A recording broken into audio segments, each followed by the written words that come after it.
So I, a 21-year-old female, live about 11 hours away from my family, my 2 parents and 4 siblings, aged 5, 6, 10, and 11. Since I am so far away, I do not make the trip to see them often, sometimes twice a year, but normally only once a year. While we were there for Christmas, my 5-year-old brother was talking to the 6-year-old about how he only likes me for my gift, and he doesn't really like me.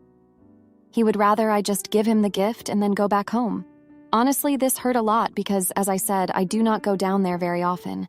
The 6-year-old told him that he needed to be quiet because someone was going to end up hearing him, but he kept going on about how he just does not like me and he just wants the gift. Finally, I called him down and very calmly told him that that was hurtful and that I heard everything. He just stared at me, so I explained that gifts are given out of kindness, and since he has not been very kind to me, I do not want to give him a gift. By the end of the talk, he said he understood and it was all fine, although he was a little sad. Then my parents get home. They were on a date night, and they hear what happened. My dad immediately agrees with me and says, "Wow, that was really mean and hurtful. Why did you say that?" Then my mom is like, "You took his gift?" I explained to her the exact same way I explained to him why I no longer wanted to give him a gift.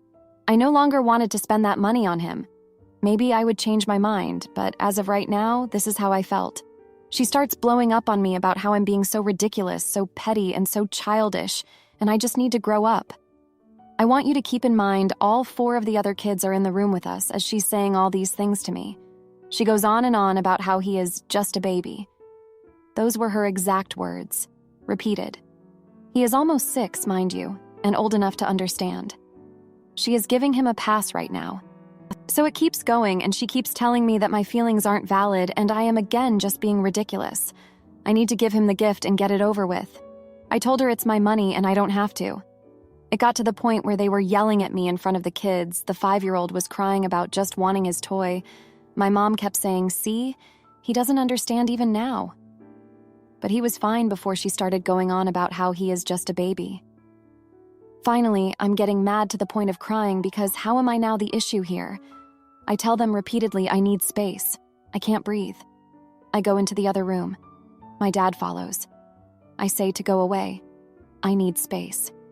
He insists I need to be an adult and talk about it right here and right now. We aren't talking about it, though. They are just telling me they are right and I'm wrong.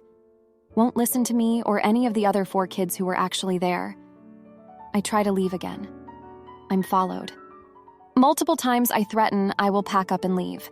Still, they are insisting I need to grow up and talk this through. I say I will, but right now I am not okay, and I just need a second to calm down.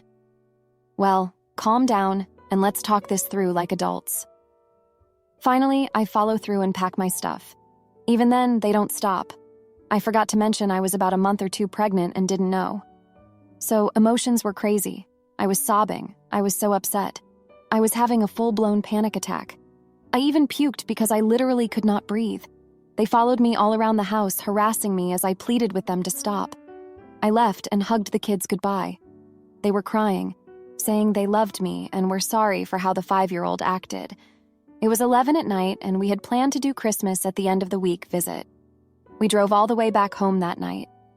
My son is now almost 2, and my issue is my mother still brings this up to tell me how immature and childish I was, how I traumatized the kids, how I am so damaged I need therapy and can't accept the love of the only family who actually wanted me.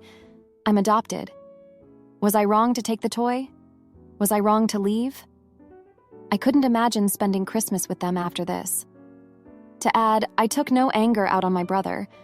As I said, it was a calm conversation, literally just talking like adults about feelings and about how his actions and words carry weight and have consequences. There were no issues until the situation was explained to Mom and she blew up. Literally everyone was fine before. I never yelled at my siblings, only my parents. I also only yelled after they insisted I was wrong and needed to give him the toy. The issue was resolved, and doing the fight right in front of my brother made him confused. Then he cried. Her choice, not mine.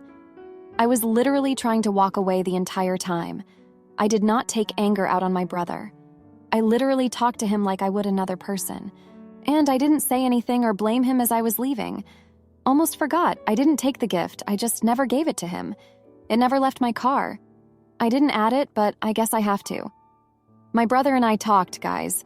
We had a long talk about how his words were hurtful, and I don't come here to give them gifts. I come to spend time with them since I don't see them a lot. I dug deeper into his feelings, and he is literally just greedy. He didn't want to wait until I was leaving, which is when we were going to do it. So he wanted me to leave then and there so he could open the gift. He was just being greedy because of situations like this. And we made a breakthrough together. And then my mom yelled in front of him that he's just a baby, and of course, he just wants the gift. That makes sense, so I should grow up and give it to him. He's just a baby. Then he started crying like a baby and saying he wanted the gift before I leave. I did not invoke his behavior or reinforce it. This was a non-issue before my parents made it one. We had already talked and moved on by the time they got home. No one was mad or yelling. I was simply informing them what happened while they were gone when it got blown up. To add, this was weeks before Christmas, not Christmas Eve. We went down there early to celebrate for traffic and work reasons. We always lived where I live now. They moved 11 hours away 2 months before I turned 18. I moved back when I was 18. That's why we are far. Now, for a few comments before the update, comment 1. She what? How I am so damaged I need therapy and can't accept the love of the only family who actually wanted me. That is the most vile thing she could ever say. And I am impressed you are even still talking to her. Holy hell. Not the idiot. Not in the least. You did the right thing. She, however, went scorched earth, and by the sounds of the above continues to do so by dragging it up and saying such a heinous thing. Comment 2. I couldn't imagine spending Christmas with them after this. Trust your gut. Next Christmas, you'll have your own family to be with. Yes, 5-year-olds say stupid things, but it's the job of parents to make sure that appropriate consequences are followed. You staying while he gave up the toy would have been appropriate. The parents badgering you to ignore what he said was wrong. Now, for the update. Hey everyone, a lot has happened since my last post. After the Christmas incident, I decided to take a break from visiting my family. I needed some space to process everything that happened. My mom kept calling and texting, but I ignored most of her messages. I just couldn't deal with her constant criticism. I focused on my pregnancy and tried to keep my stress levels down for the sake of my baby. About a month later, my dad called me. He said he wanted to talk things through and try to understand my side of the story. I was hesitant at first, but I agreed to meet him halfway at a diner in a town between us. When we met, he apologized for not giving me the space I needed that night. He admitted that he and my mom were wrong to follow me around the house and not let me cool down.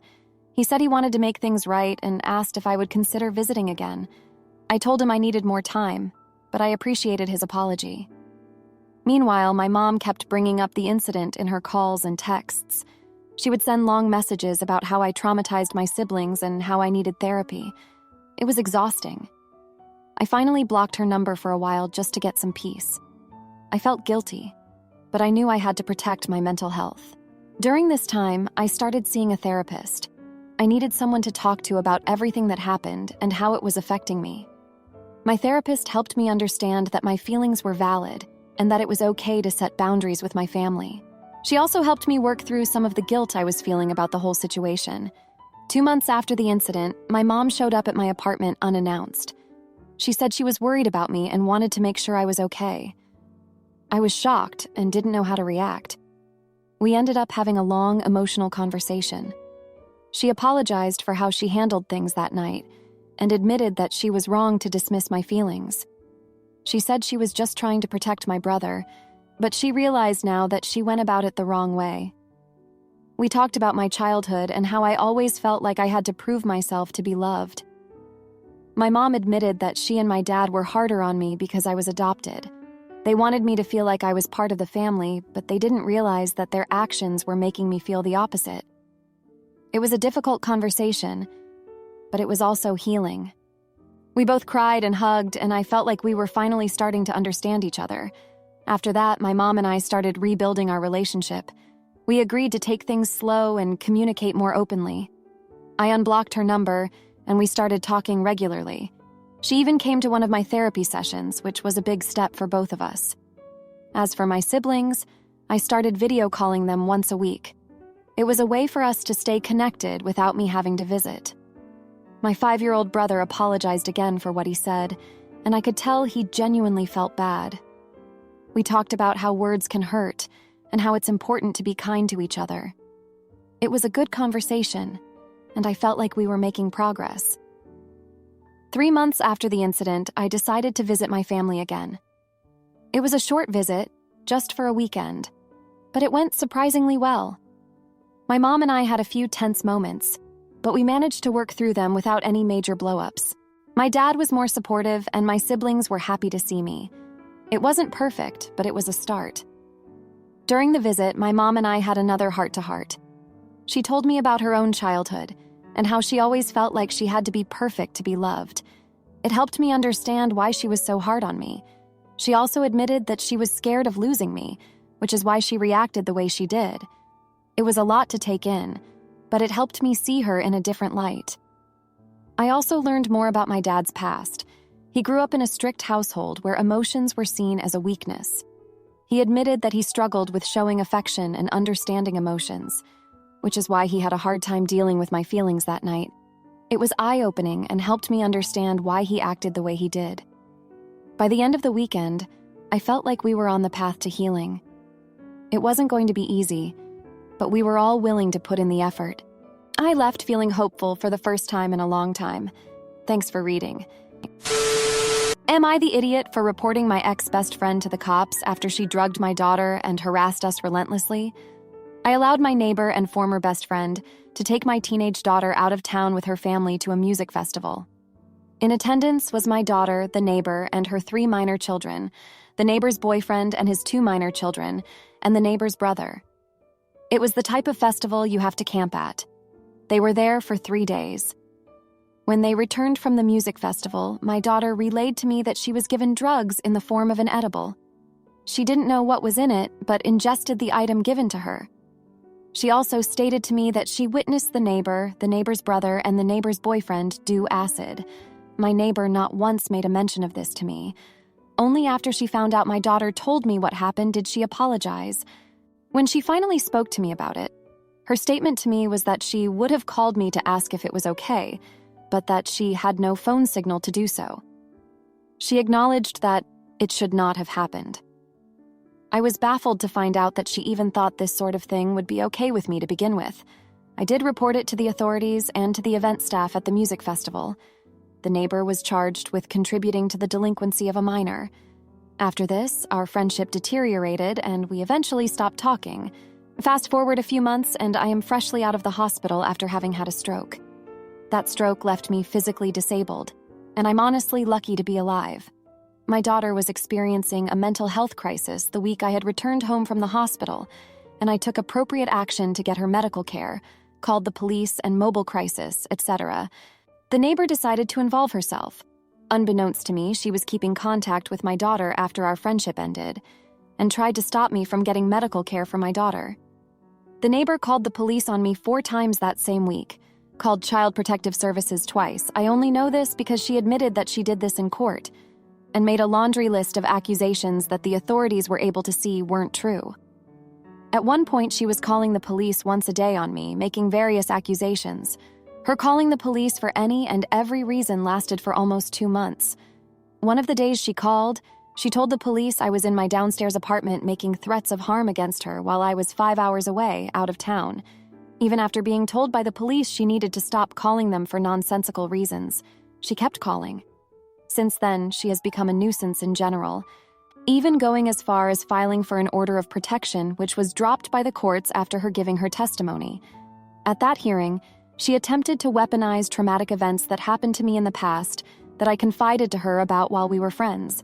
She also stated out loud that she was the one who called Child Protective Services at this hearing. She's contacted mutual friends asking them to screenshot my social media posts, which was alarming to me because I haven't said anything about her or the situation to anyone, so I had to explain to people what was happening after they questioned me about her claims. She's trying to convince other people who know the both of us that I am crazy or somehow acted inappropriately for being upset about her actions. Now I'm in my head about it. To date, I haven't been charged with anything. She has. The Child Protective Services cases she had a hand in opening are closed. I am considering filing a civil suit after the criminal charges are adjudicated. I need to know if I'm the bad person. Should I not have done anything? I feel like I did the appropriate thing to protect my daughter. Now, for a few comments before the update. Comment 1. Not the idiot, but when you reported her for giving your kid a gummy, you opened a can of worms. Now she feels justified to terrorize you. If you are able, you should move far away from her and her crazy vindictive attitude. Comment 2. How are you the AH here? Your friend got your kid high and then tried to destroy your life. You should be the one getting a restraining order. And get a lawyer, collect evidence, and sue them into oblivion. Now for the update, thank you for reading my last post. After everything that happened, I thought things would calm down, but I was wrong. About a month ago, my daughter came home from school visibly upset. She told me that the neighbor had approached her at the bus stop trying to talk to her and even offering her a ride home. My daughter refused, but it shook her up. I immediately called the police to report the incident, and they advised me to get a restraining order. I went to court the next day and filed for one, which was granted temporarily until the hearing. During this time, my daughter started having nightmares and anxiety attacks. She was scared to go to school and even more scared to come home. I had to take time off work to be with her, which put a strain on our finances. I reached out to her school counselor, who suggested therapy. We started going to sessions twice a week, and while it helped, the fear was still there. One evening, I noticed my daughter was spending a lot of time on her phone. When I asked her about it, she hesitated, but eventually told me that the neighbor had been messaging her through a new social media account. She showed me the messages, which were manipulative and guilt-tripping her for not talking to her. I took screenshots and added them to the evidence for our upcoming court hearing. The day of the hearing arrived, and I was a bundle of nerves. The neighbor showed up with her lawyer looking smug. My lawyer presented our case, showing the messages and recounting the bus stop incident. The neighbor's lawyer tried to downplay everything, saying it was all a misunderstanding. But when my daughter took the stand and tearfully explained how scared she was, the judge granted us a permanent restraining order. After the hearing, I thought we could finally move on, but the neighbor found new ways to harass us. She started spreading lies about me to our mutual friends, saying I was an unfit mother and that my daughter was lying about everything. Some friends believed her, and I lost a few close relationships because of it. It was heartbreaking, but I knew I had to stay strong for my daughter. One night, I was sitting in the living room when I heard a loud crash outside. I ran to the window and saw that someone had thrown a brick through our front window. Attached to the brick was a note that said, "This isn't over." I called the police, and they came to investigate, but there wasn't much they could do without proof of who did it. I had a feeling it was the neighbor, but I couldn't prove it. The next day, I installed security cameras around our house. I also talked to my lawyer about the possibility of moving to a new neighborhood. It was a tough decision because we had lived here for years, but I knew it might be the only way to keep my daughter safe. As we were packing up our things, I found an old photo album. Flipping through the pages, I saw pictures of happier times with the neighbor and her family. It made me sad to think about how things had changed. I remembered a time when we were like sisters, sharing everything and supporting each other through tough times. But now, it felt like that person was a stranger. One photo stood out to me. It was from a camping trip we took years ago. I remembered how the neighbor had confided in me about her troubled childhood and how she always felt the need to control everything around her. It made me realize that her actions now were probably driven by those same insecurities and fears. But that didn't excuse what she had done to my daughter and me. As we settled into our new home, I noticed a change in my daughter. She started to smile more and seemed less anxious. The therapy sessions were helping, and she even made a few new friends at her new school. I felt a sense of relief, but I knew we weren't completely out of the woods yet. One evening, I received a call from my lawyer. He told me that the neighbor had been arrested for violating the restraining order. She had been caught driving by our old house multiple times, and the police had enough evidence to charge her. It was a small victory, but it felt like a step in the right direction. As I hung up the phone, I thought about everything we had been through. It had been a long and painful journey, but I knew I had done the right thing to protect my daughter. I still had moments of doubt and guilt, but seeing my daughter happy and safe made it all worth it. Thank you for reading. Am I the idiot for cutting off my son's grandmother after she nearly killed him with an apple Danish? This post is hard to write, but after speaking to therapy, I was advised to get it off my chest. I'll start off by saying I'm in the UK, and my son, now 7, has autism and is non-vocal. He is allergic to apples, and this happened when he was 5. My ex had always hated the fact that our son had autism and refused to help me with his care, so our relationship was on the verge of breaking. This was just the nail in the coffin, if you will. My ex-partner's mother offered to watch my son for an hour so I could clean the house. I said sure and thanked her. Before they left, I reminded her about him being allergic to apples and that she needed to check drinks and food for them before giving them to him. We have had people forget, but I caught it before his reaction worsened. Because he can't tell people something is wrong, I will admit that I come across as the nagging mother to everyone in contact with him about the apples. Yet people wouldn't check what they were giving him. I made him a snack box with his juice and sent him off so that she could use what I gave him to be safe. They were gone less than 40 minutes when I received a call saying he was crying, and she was bringing him home from the park. The moment he turns up, his face is red, and he is crying in pain. I asked her if there was any chance he had come into contact with an apple. She crossed her arms and told me no before leaving me. My ex was upstairs playing games when the screaming continued to get worse. I took him to the hospital and told them what happened, and they took my boy away. I was sick to my stomach and angry because I could not answer the doctor's questions about what he had eaten. I went over the food list in his pack, and my ex called his mother over and over until she answered and said she may have given him a pastry at her house. What type? A freaking apple Danish. I threw a fit and screamed at her that she would never see my son again. My ex tried to calm me down, but I lost it and went to a nurse to relay the information. Thankfully, my son recovered by being in pain for days. My mother refused to call me and only called him and said it was a mistake and that I couldn't stop her from taking my son out. And all hell broke loose with me and my ex because he took her side. If it was a case of not checking the ingredients, maybe, but it was an apple Danish. My ex became distant, and he became violent towards me because I couldn't and wouldn't accept her apology. So I called social services. My family have passed away, so I'm on my own, and reported everything. With their help, I moved out without any hassles from my ex because they were monitoring everything. My mother asked if I would ever believe her and forgive her as I packed everything into a moving van.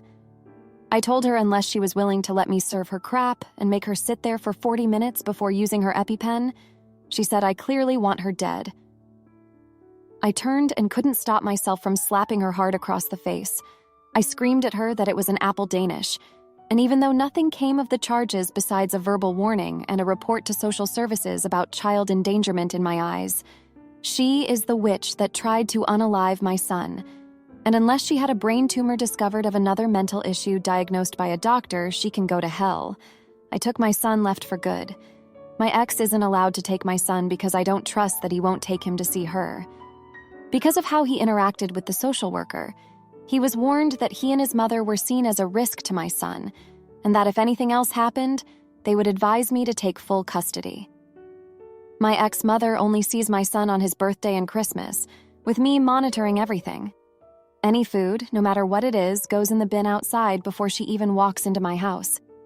To this day, I can't forgive her of my ex, though he has been seeking mental health therapy and was discovered to have high-functioning autism. To be honest, it made me happy because he always said my son had autism because of my family. No one in my family has autism or any other disabilities. He is trying to be more understanding with my son, though he wishes I would forgive and forget, but I can't, and tell him every time that unless she goes through the pain my son went through and risk her own life on shellfish for 40 minutes, then this is the only way she will ever be allowed to see my son. Almost forgot. In the 2 years since this happened, she had turned up with Apple products to the house claiming to have forgotten, as has the rest of his family. I did talk to the police about my fears that this was an attempt on my son's life, but they said that because she rang and said something was wrong with my son, that it could look like it was a mistake in her old age. She is 60 this year. I spoke to a lawyer, and they said there wasn't enough evidence that she was planning to unalive my son. Now for a few comments before the update. Comment 1. The witch with a B is still bringing Apple products to OP's house even after the authorities have been involved. She hasn't learned anything, and is just waiting for OP to cave. Stay strong, OP. You are the only one watching out for your son. Comment 2. What's with all these posts about in-laws intentionally feeding kids food they are allergic to? Maybe it's because it's the internet, so people mostly post problematic behavior on here, but this has to be an uncommon occurrence, I would hope. Now, for the update. Hey everyone, a lot has happened since my last post. 2 weeks ago, I made a mistake that changed everything. I was exhausted from dealing with my ex and his mother, and I let my guard down. My son had a school event, and I was running late from work. My ex offered to pick him up, and against my better judgment, I agreed. I thought maybe he was trying to make amends and be a better father. But when I got home, my son was crying, and my ex was nowhere to be found. I called him frantically, and he finally answered, saying he had taken our son to his mother's house for a quick visit. I lost it. I drove over there immediately, and when I arrived, my son was sitting on the couch, his face red and swollen. My ex's mother was in the kitchen, and I could see an apple pie on the counter. I grabbed my son and rushed him to the hospital. Thankfully, he was okay after treatment, but I was furious. I couldn't believe my ex had put our son in danger again. The fallout from this incident was immediate. I called social services and reported my ex and his mother. They launched an investigation, and my ex was furious. He accused me of overreacting and trying to ruin his relationship with his son. But I didn't care. My son's safety was my top priority. Social services interviewed everyone involved, and they found that my ex and his mother had indeed put my son at risk. They recommended that my ex have supervised visits only, and his mother was not allowed to see my son at all. This whole situation has been incredibly stressful. My son has been having more meltdowns, and I've been struggling to keep up with work and taking care of him. I've been seeing a therapist to help me cope, and they've been a great support. But it's still hard. My ex has been trying to get back into our lives, saying he's changed and wants to be a better father. But I don't trust him. He's shown time and time again that he can't be trusted with our son's safety. I've also been dealing with my own guilt. I keep thinking about how I let my guard down and allowed my ex to pick up our son. I should have known better. But my therapist has been helping me work through these feelings. They've reminded me that I'm doing the best I can and that it's okay to make mistakes. What's important is that I'm learning from them and doing everything I can to protect my son. In the midst of all this, I've been reflecting on my relationship with my ex. We met in college and he was charming and attentive. But as time went on, his true colors started to show. He was controlling and dismissive of my concerns about our son's autism. He refused to help with his care and would often belittle me for being overprotective. Looking back, I can see that he never really accepted our son for who he is. And that's something I can't forgive. I've also been thinking about my ex's mother. She was always critical of me and my parenting. She would make snide comments about how I was coddling my son and that he needed to toughen up. I tried to brush it off, but it always hurt. And now, knowing that she put my son's life at risk not once but twice, I can't help but feel a deep sense of betrayal. She was supposed to be a grandmother who loved and cared for her grandson, but instead, she put him in harm's way. Despite everything, I'm trying to stay positive. My son is my world, and I'll do whatever it takes to keep him safe. I've been working with his teachers and therapists to make sure he's getting the support he needs. And I've been focusing on building a strong support system for myself. I've reconnected with old friends and made new ones who understand what I'm going through. It's been a lifeline. As for my ex, he's been trying to make amends, but I don't know if I can ever trust him again.